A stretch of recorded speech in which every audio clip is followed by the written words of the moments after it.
Hi, I'm Dr. Caroline Leaf and welcome to my podcast. Just before we begin, I want to take a moment to thank everyone who has shared the word about my podcast. Your support means so much to me. I also want to thank everyone who's left a review. One last thing before we begin, I would love to invite you to my 2019 Mental Health Solutions Summit this year in Dallas, Texas, December 6 and 7. This conference is going to be amazing. In this conference, I will be teaching you how to overcome mental health issues like anxiety and depression and OCD. I'm also going to be talking about how to help teens and children with mental health issues, how to improve memory, how to identify and define your unique identity, how to build your brain, how to avoid burnout and manage stress, how to take care of your physical body, how to improve sleep, how to deal with chaotic thinking, and more. This summit is for everyone: teachers, pastors, parents, CEOs, entrepreneurs, doctors, lawyers, life coaches, everyone. For more information and to register, visit drleafconference.com.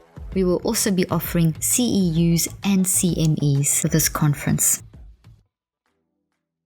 So let's get back to today's topic. Why do we keep making the same mistakes over and over again, even though we know it's wrong? So why do we keep making the same mistakes over and over again? Well, one of the reasons, and there's a few I'm going to talk about, and the first reason is that if you just brush off the mistake, so let's say that you make a mistake, you respond in the wrong way or you do something and you just brush it off, you don't pay any attention to it because you're not being self-regulatory or intentional about your thinking. If you do that, then it basically passes into your subconscious, and then into your non-conscious mind, and then another situation arises and you do it again, and then you do it again, and then you do it again. And over time, you have practiced it and it's become a habit. And so if you just brush off a mistake and you don't pay attention to it, it doesn't mean it's going away. Because every time, in order to have done it, you've spent time building it into your brain. And then in order to make that mistake, you've then activated that and paid attention to it. So given that mistake structure in your brain, more energy. So therefore, it's not a non-existent thing. You're actually growing something in your brain. So brushing aside a mistake is never a good idea.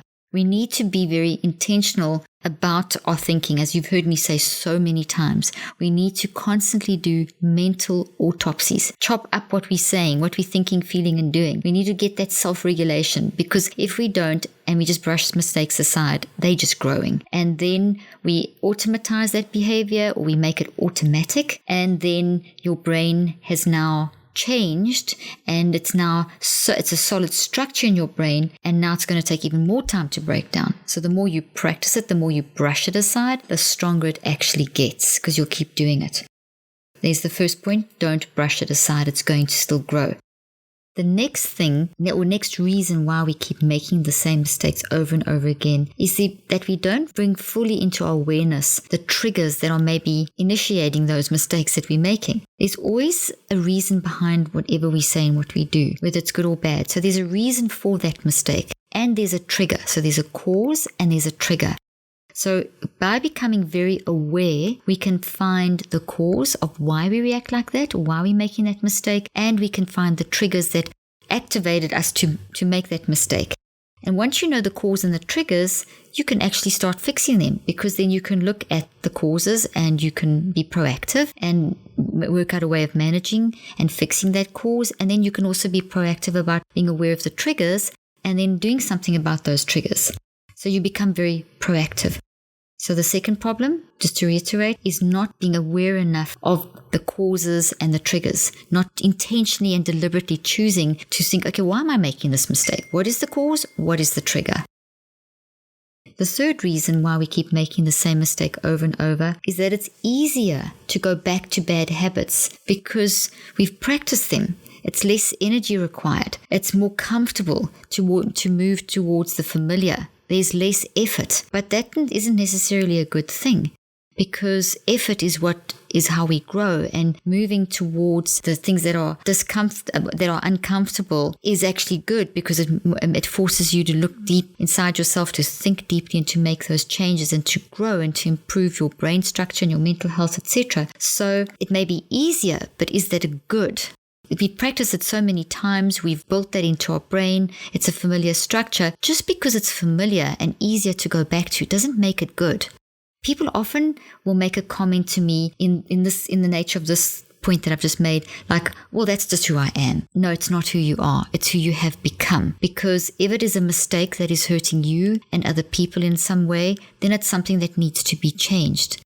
So the familiarity and the ease does not give it an excuse to keep it. It's not your excuse to keep it. It's a signal for you that you actually need to make the effort to go and change it. The fourth reason why we get stuck in making the same mistakes over and over again is, do you actually want to change? How much do you want to change? Does it worry you enough to even make the effort to change? Or are you just actually content with that and you don't really care that perhaps the people in your environment or office, family, home, wherever it may be, are actually reacting negatively?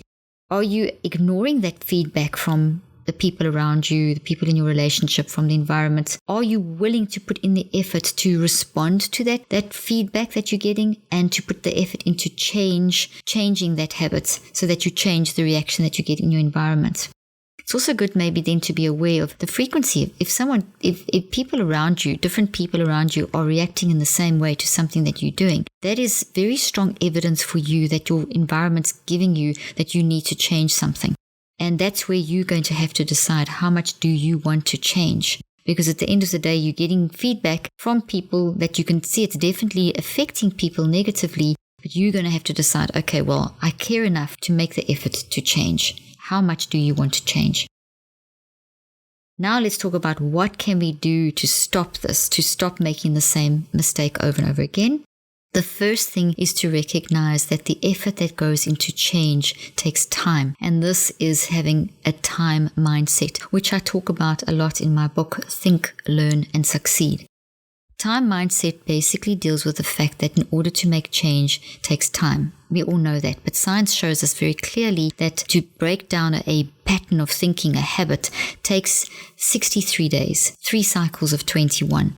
We find that to break down the core habit takes about 21 days, and to build up a replacement habit. But to avoid falling back into the bad mistake or the bad habit or whatever you want to call it, you need to consciously, deliberately, intentionally practice using the new way of thinking for at least another 42 days. So it takes us 63 days to automatize a habit, to turn something into a behavioral change that you will carry out in your daily life, that people will see manifesting, that produces fruit, whichever way you want to look at this. So a time mindset's important, and what we see is that most people give up around day 3, 4, 5. Day 1 and day 2 of making a change is always quite easy, because we get a huge rush of different neurotransmitters in our brain that are very motivational. So you feel like driven and motivated. But these chemicals subside around day 3 and day 4, and that then makes us feel kind of flat. So a lot of people give up around day 3, 4, 5. But if you push through day 3, 4, 5 and you keep working at that change, you will start seeing feel and see the effects around day 7 and day 14 and day 21. You'll be very excited, and then it's just a matter of deliberately practicing them. The second point is be very intentional about time to break down the mistake. So this is just taking point number 1 into a deeper level. Having a time mindset means that you need to be very intentional. You need to keep reminding yourself all the time that it takes time to break down a mistake and build up a new way of reacting or thinking or speaking or doing whatever it is that the mistake is. And you've got to be intentional about that. You've got to keep reminding yourself there's no quick fix, so that you keep yourself motivated to persevere and to push through. The third thing is that we all need to develop an awareness of our thoughts. So we need to be tuned in to our thinking so that we notice the mistakes, that we don't just brush them aside, that we actually notice, oops, there's a mistake, and not just notice them in ourselves, but notice the impact that they have on others in our environment. and also on our body. So when we make a mistake, we're operating out of alignment with the natural optimistic structural design of our brains and our bodies. So our body will send signals to us, and we need to tune into the discomfort zones of our body. So tune into the discomfort zones of your body, increase that awareness, and increase the awareness of people in your environment, their responses to your mistakes, and use that to change. The fourth thing is we need to be very aware of triggers. Be aware of those things that activate you to maybe react in that way that is a mistake. Fifth thing is create a plan of action for when you're faced with the triggers. So when that trigger comes in your environment, instead of doing that mistake, blurting out what you normally said or your delivery or whatever, make sure that you have created a plan. So all of this requires a lot of deliberate and intentional thinking. Point number 6, keep a thought journal. For 21 days, take note of the mistake you're making, the cause, the triggers, the frequency. So get a little pattern. Try and identify the pattern. And then once you know that, then you can work intentionally to fix it so that you can see, okay, well, this is happening 5 times a day. Are you getting the same reaction? It's getting worse. This definitely makes it worse, the situation. So then you have a plan. Now you can be very proactive. You can take that information you've written down and you can work out a plan to change that mistake. Point 7, be aware. You've heard me say this already and I'm going to stress it. Point 7, be aware of how others react to you, react when you make this mistake, their emotions, their body language, the words that they say. So tune into other people responding to you. Don't just tune into yourself, tune into other people responding to you. It's not just about you, it's about you in the world. Point 8, you need to see the reason why change is important. You need to choose to see the reason why change is important. So that's a choice that you have to make. If people keep telling you that it's upsetting them, well, that hopefully is enough reason for you to see that you need to change. But you actually have to take that responsibility and see the reason why you need to change so that you change. Let me give you an example. I was working with a family and the relationship between the father and the one daughter was particularly bad.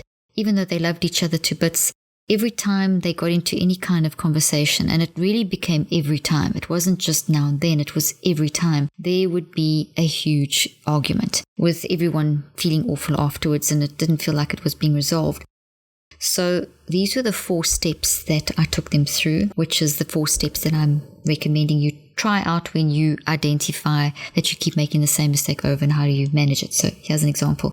First thing is I made them aware of the anxiety and the stress that the fight was causing. So how do you feel, Dad? How do you feel, daughter? How's this making the rest of the family feel? How often is this, how is this happening? Become very aware of how they were feeling, and then also very aware of how the frequency of how often this was happening, and even maybe to journal that, to write that down and see how often it was happening.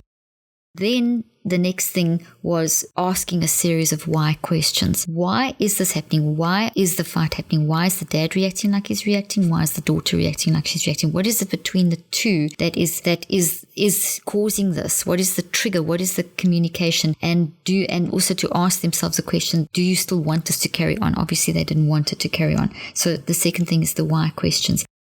The third thing was to dive into a mental autopsy to find the triggers of why that was happening. And then once they identified the triggers, to make a plan to avoid, to mitigate, and to manage.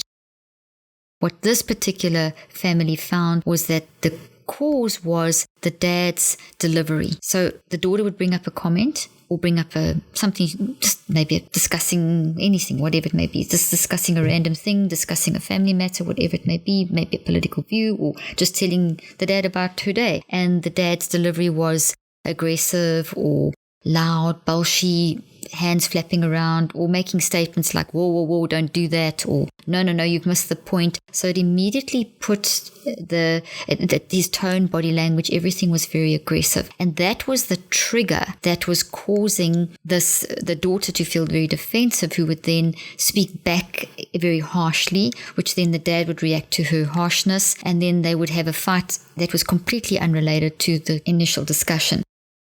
They both didn't want to do this anymore. In doing the mental autopsy, they found that the main reason was the delivery, and that had set up this pattern and this negative feedback cycle between them, that he reacted like that, she reacted like that, and they would just, get at each other. So they saw that and they identified those triggers, so now they made a plan.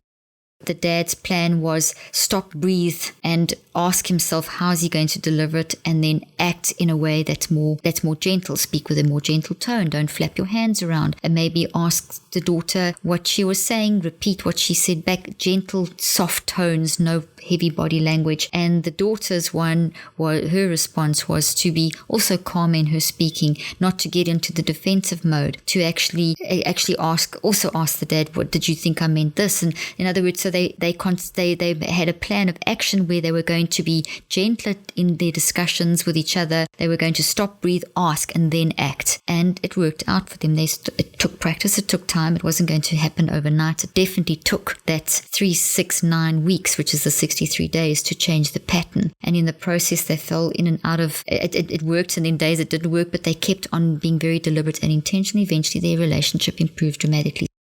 And so in sum, why do we keep making the same mistakes over and over again, even though we know it's wrong? Well, we cannot just brush this off. We need to have a very intentional decision-making process within ourselves to be very aware of how we are saying things and the impact of what those things are, the things we're saying and doing are having on our own bodies and those in our environment, and then making an active, deliberate, proactive decision to choose to change.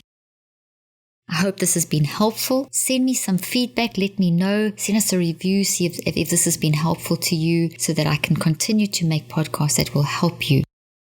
Thank you for joining me today. I really hope you enjoyed this episode and learned something new and helpful. Till next week, thanks again. I'm Dr. Caroline Leaf.